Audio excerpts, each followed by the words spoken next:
Sveiki Lietuva, mes pagaliau vietoje.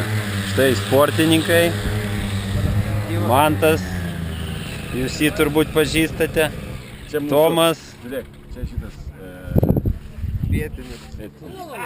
vietinis. Mes vienoj palapiniai su Kataru. Ir kaip matote, čia daug palapinių, daug šalių, daug variklių. Štai tokia vietovė. Čia aerodromas tarp kalnų.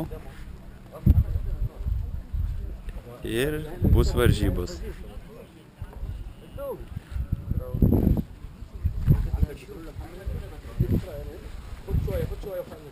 Tiek kol kas reportažo. Aivaras kažkur laksto kaip team lyderis įvairiais reikalais.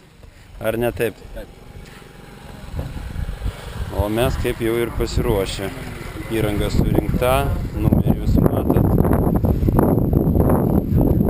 Mantas 7-8, aš 7-6, 7-7, Dimas 7-5. Štai palapinė, štai ir Dima. Dima, porą žodžių Lietuvai. Atvažiavom į labai gražų aerodromą ir dabar lauksim labai gražių pergalių. Ypač tavas. Jo.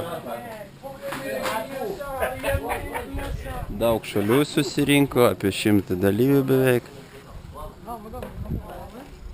Kol kas oras truputėlį pučia. Tai tiek reportažų. Iki lietuvaičiai.